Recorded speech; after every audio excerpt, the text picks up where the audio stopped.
নলবাৰী চহৰৰ দৌল গোবিন্দপুৰত সংঘটিত হৈছে অগ্নিকাণ্ড হিন্দুস্তান লিভাৰৰ গুদামত সংঘটিত হৈছে অগ্নিকাণ্ড লাখ লাখ টকাৰ সম্পত্তি ভস্মীভূত হ'ল এই বিধ্বংসী অগ্নিকাণ্ডত প্ৰবাদ জনাও যে নলবাৰী চহৰৰ মাজমজিয়াত নিশা সংঘটিত হ'ল এক ভয়ংকৰ অগ্নিকাণ্ডৰ ঘটনা নলবাৰী চহৰৰ দৌল গোবিন্দপুৰত সংঘটিত হৈছে অগ্নিকাণ্ড হিন্দুস্তান লিভাৰৰ গুদামত সংঘটিত হৈছে অগ্নিকাণ্ড লাখ লাখ টকাৰ সম্পত্তি ভস্মীভূত হৈছে অগ্নিকাণ্ডত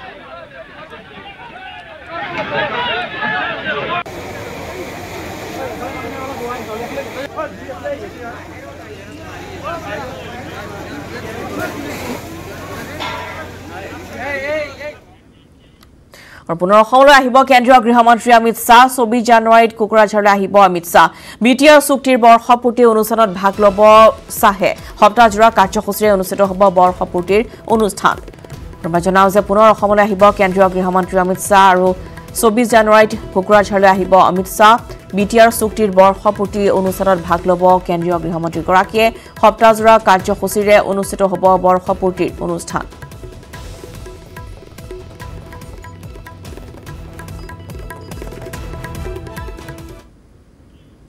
হুজাই জিলাৰ ডবকাৰ সাংমাজি পথাৰ ধান ক্ৰয় কেন্দ্ৰটো পুনৰ মুকলি কৰাৰ দাবীত শ শ কৃষকে ধান ক্ৰয় কেন্দ্ৰটোৰ সন্মুখত উপস্থিত হৈ উত্তাল প্ৰতিবাদ সাব্যস্ত কৰে ধান ক্ৰয় কেন্দ্ৰটো স্থাপন হোৱাৰ পূৰ্বৰে পৰাই এটা দুষ্ট চক্ৰই এই কেন্দ্ৰটো বন্ধ কৰিবলৈ উঠি পৰি লগাৰ অভিযোগ কৰে কৃষকে যাৰ ফলস্বৰূপে ধান ক্ৰয় কৰাৰ প্ৰথম দিনতেই দুষ্ট চক্ৰটোৱে কেন্দ্ৰটোৰ বিৰুদ্ধে হকে বিহকে বিভিন্ন মাধ্যমত অপপ্ৰচাৰত লিপ্ত হৈছে যাৰ বাবে হুজাই জিলা প্ৰশাসনে কেন্দ্ৰটোত ধান ক্ৰয় কৰা প্ৰক্ৰিয়া বন্ধ কৰি ৰাখিছে নিৰ্ধাৰিত সময়ত উচিত মূল্যত নিজৰ উৎপাদিত ধান বিক্ৰী কৰিব নোৱাৰি স্থানীয় কৃষক ৰাইজ ক্ষুব্ধ হৈ পৰা পৰিলক্ষিত হৈছে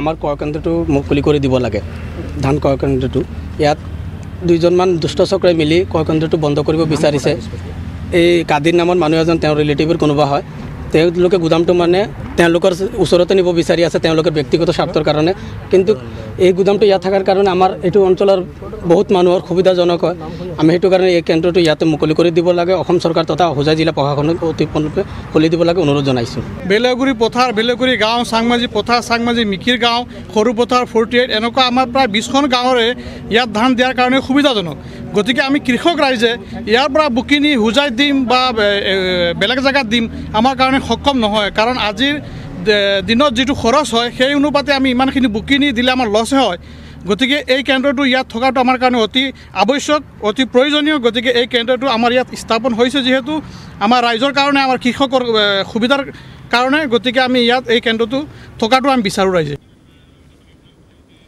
নৱবৰ্ষৰ দ্বিতীয় দিনা সন্ধিয়া গুৰুজনাৰ জন্মস্থান শ্ৰী শ্ৰী বটদ্ৰৱা থানত আশীষ ললে দেৱব্ৰত শইকীয়া মৰিয়নিৰ বিধায়ক ৰূপজ্যোতি কুৰ্মী গৌতম বৰাই সম্পূৰ্ণ জাতীয় সাজ পৰিধান কৰি পোনে পোনে বটদ্ৰৱা থানৰ কীৰ্তন ঘৰত প্ৰৱেশ কৰি চৈধ্য প্ৰসংগৰ অন্তৰ্গত সন্ধিয়াৰ নাম প্ৰসংগত অংশগ্ৰহণ কৰি আশীৰ্বাদ গ্ৰহণ কৰে পাছত কীৰ্তন ঘৰতে ভকত বৈষ্ণৱৰ নাম কীৰ্তন আৰু বটদ্ৰৱা থানৰ নিত্য নৈমিত্তিক প্ৰসংগ আদি বিভিন্ন ধৰ্মীয় বিষয়ে আলোচনাত মিলিত হয় অজন্তা নেওগেও 20 বছৰ কংগ্ৰেছৰ মন্ত্ৰী বিধায়ক হৈ থাকি নিৰ্বাচনৰ আগত কৰা দল ত্যাগে কংগ্ৰেছৰ কোনো ক্ষতি নকৰে বুলি মন্তব্য কৰে দেৱব্ৰত শইকীয়াই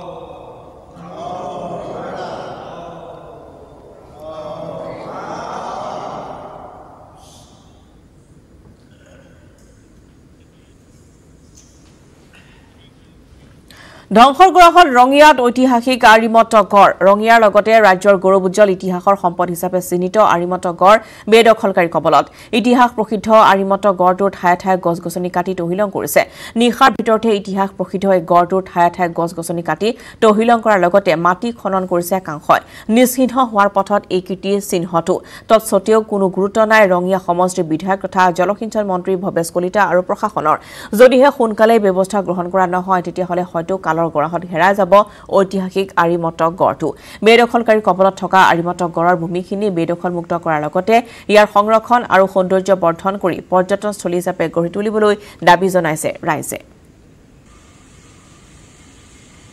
ৰঙিয়াৰ পৰা ইনামুল ইছলামৰ এক প্ৰতিবেদন হয় মই আছো ৰঙিয়াৰ ঐতিহাসিক আৰিমত্ত গড়ত ৰজা আৰিমত্তই প্ৰায় 29,000 বিঘা মাটিত স্থাপন কৰিছিল আৰিমত্ত গড়টো কিন্তু এতিয়া ধ্বংসৰ গৰাহত আৰিমত্ত গড় ঠায়ে ঠায়ে বেদখল কৰিবলৈ আৰম্ভ কৰিছে ঠায়ে ঠায়ে গছ-গছনিসমূহ নিশাৰ ভিতৰত কাটি তহিলং কৰিবলৈ আৰম্ভ কৰিছে তাৰ পিছতো চৰকাৰ তথা প্ৰশাসনৰ কোনো ধৰণৰ ভূমিকা গ্ৰহণ কৰা নাই তাক লৈ ক্ষুব্ধ হৈ পৰিছে স্থানীয় লোকসকল আমাৰ লগত স্থানীয় লোকসকল আছে তেখেতসকলৰ পৰা পোনে পোনে জানিব বিচাৰিম কি ক'ব মই তুলসীবাৰীৰ বাসিন্দা হয় এই আৰিমত্ত ৰজাৰ দিনৰ গড়খন এতিয়া ভাঙি চিঙি আৰু দুৰ্বৃত্তৰ কবলত পৰি ধ্বংস হৈ আছে।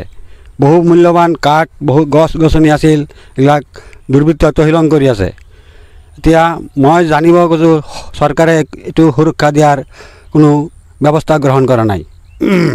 ইতিহাস প্ৰসিদ্ধ আৰিমত্ত গড়ত চৰকাৰে কোনো ধৰণৰ গুৰুত্ব নিদিয়াৰ অভিযোগ উত্থাপন হৈছে। আমাৰ লগত আন এগৰাকী স্থানীয় লোক আছে, তেখেতৰ পৰা জানিবলৈ বিচাৰিম কেনেকুৱা অৱস্থা আৰিমত্ত গড়ৰ। আৰিমত্ত গড় মানে এইটো ৰজাৰ দিনৰ গড়। ইয়াতে বহুত মাটি আছে গড়ৰ ভিতৰত। তো এইখিনি আমাৰ গছ গছনি চৰকাৰে গছ গছনি ৰুইছিল, ৰোৱাৰ পাছতে এতিয়া মানুহে ৰাতি কৰি গছ গছনি কাটি লৈ যায়, চৰকাৰে কোনো গুৰুত্ব নিদিয়ে। তাৰপাছত এই গড়টোৰ মাটিও কোনোবাখিনি কাটি লৈ যায়, মাজে মাজে গৰা খহনীয়া ভাঙি ভাঙি গড়টো নোহোৱা হৈ আছে। তো এইখিনি চৰকাৰে যাতে আমাক সুৰক্ষা দিয়ে, এইখিনি আমাৰ ক'ব লাগে। ৰজা আৰিমত্তই নিজৰ ৰাজ্য সুৰক্ষা দিয়াৰ উদ্দেশ্যেৰে এই আৰিমত্ত গড়টো স্থাপন কৰিছিল, কিন্তু এতিয়া ধ্বংসৰ গৰাহত আৰু ঠায়ে ঠায়ে বেদখল হ'বলৈ আৰম্ভ কৰিছে। আৰু চৰকাৰৰ ওচৰত যি আৰিমত্ত গড় আছে এতিয়া নিচিহ্ন হ'বলৈ ধৰিছে আৰু ঠায়ে ঠায়ে গৰাখহনীয়া হৈছে অথবা আন ঠাইত জয়ী হৈ যায় বা হাৱত পৰিণত হৈছে। চৰকাৰৰ ওচৰত দাবী জনাইছিল, যদি কোনো ধৰণৰ ব্যৱস্থা গ্ৰহণ নকৰাৰ অভিযোগ উত্থাপন হৈছে। সেয়ে চৰকাৰৰ ওচৰত বিচাৰিছে যাতে যি আৰিমত্ত গড় আছে সেয়াত সুৰক্ষা দিয়াৰ বাবে। ষ্ট্ৰবেৰী খেতিৰে স্বাৱলম্বিতাৰ নিদৰ্শন দেখুৱাইছে ওদালগুৰি খুচুৰাবাৰীৰ দুজনকৈ যুৱকে। মাৰ্কুছ খাখলাৰী আৰু ৰঞ্জন বসুমতাৰীয়ে কৃষি কৰ্মৰে তেওঁলোকে পথাৰ আমাৰ বজাৰ আমাৰ এই বাক্যশাৰী প্ৰতিপন্ন কৰিছে। যোৱাটো বৰ্ষ তৰমুজৰ খেতি কৰি প্ৰায় 5 লাখ টকা উপাৰ্জন কৰিছিল। এইবাৰ তেওঁলোকে 6,500 জোপা ষ্ট্ৰবেৰী ৰোপণ কৰিছে। 1,70,000 টকা খৰচ কৰাৰ বিপৰীতে প্ৰায় 18 লাখ টকা উপাৰ্জন হ'ব বুলি আশা কৰা হৈছে। প্ৰায় 2 বিঘা মাটিত অৰ্গেনিক বিলাহী খেতিও কৰিছে দুয়োগৰাকীয়ে।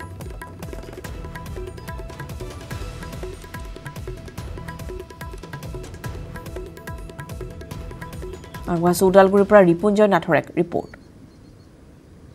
খেতি আমাৰ পথাৰ আমাৰ এই বাক্যশাৰী সৰগত কৰি ওদালগুৰি জিলাৰ খুচুৰাবাৰীৰ মাৰ্কুছ খাখলাৰী আৰু ৰঞ্জন বসুমতাৰী নামৰ দুজন যুৱকে যি ষ্ট্ৰবেৰী অত্যাধুনিক খেতি বুলি ক'ব লাগে ষ্ট্ৰবেৰী খেতি কৰিছে। আৰু সেই ষ্ট্ৰবেৰী খেতিৰ কিছু দৃশ্য মোৰ কেমেৰা সহযোগে দেখুৱাব।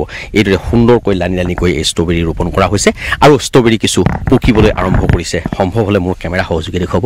এইদৰেই ষ্ট্ৰবেৰী পকি আছে, প্ৰতিডাল গছতে ষ্ট্ৰবেৰী পকিবলৈ আৰম্ভ কৰিছে। প্ৰায় 6,500 জোপা ষ্ট্ৰবেৰী খেতি তেওঁলোকে আৰম্ভ কৰিছে। লগতে তেওঁলোকে বিলাহীৰ পৰা আৰম্ভ কৰি বিভিন্ন খেতি তেওঁ কৰিছে। মোৰ লগত এই মুহূৰ্তত মাৰ্কুছ খাখলাৰী আছে, তেওঁৰ পৰা মই কিছু জানিবলৈ চেষ্টা কৰিম। আপুনি মূলতঃ কি ষ্ট্ৰবেৰী দেখিছোঁ, আপোনাৰ ষ্ট্ৰবেৰী ধুনীয়াকৈ লাগিব আৰম্ভ কৰিছে, বিলাহীও খেতি কৰিছে। এই ষ্ট্ৰবেৰী কিমান জোপা কৰিছে আৰু কেনেকুৱা পদ্ধতিৰে কৰিছিলে, আপুনি ক'ৰ পৰা আনিছিলে বীজটো? মই 6,500 গছ লগাইছোঁ। তো 6,500 ভিতৰত কিছুমান মৰিছে 100-200। তো মোটামুটি ধৰক 6,000টো আছে এতিয়া। তো 6,000ৰ পৰা এটা গছত আধা কেজিকৈ পালিও, আধা কেজিকৈ ফল পালিও ষ্টাৰ্টিংটো লাষ্ট লগে। তো এতিয়া মাৰ্কেটত 600 টকা গৈ আছে।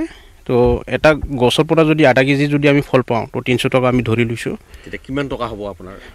মোটামুটি ভাল এটা কিবা লাখ টকা আমি পাম বুলি সেইটো নালাগে বাৰু। কিবা এটা ভাল এমাউণ্টৰ লাখ টকা পালে আমি কিবা এটা ভাল লাখ টকা পাব বুলি আমাৰ কেলকুলেশ্যনটো আছে আৰু। হয়, আপুনি কিমান টকা ইনভেষ্ট কৰিছে এই মুহূৰ্তলৈকে? প্ৰায় মোটামুটি 1,70,000 মানটো গৈছে মোৰ টোটেল খৰচ, পুলি কিনা, তাৰপাছত ইফালে লেবাৰ খৰচা, ৰোৱা, মোটামুটি 170টো গৈছে।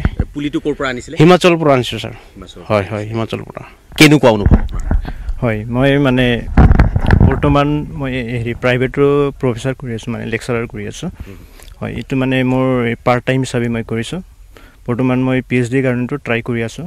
সেইটো কাৰণে মই মোৰ খেতিত অলপ ইণ্টাৰেষ্ট আছোঁ। মই যেতিয়া লকডাউন আছিল তেতিয়াতো এই ৱাটাৰ মেলন লগাইছিলোঁ। তেতিয়া মানে খেতিটোৰ ওপৰত অলপ ইণ্টাৰেষ্ট আহিলোঁ। ৱাটাৰ মেলনত আপুনি কিমান টকা পাইছিলে? মানে মোটামুটি ফাৰ্ষ্ট টাইমৰ কাৰণে এনেই বেনিফিট হিচাপত চালে 3 বিঘাত আমি ইমান হোৱা নাই, 1 লাখ মান।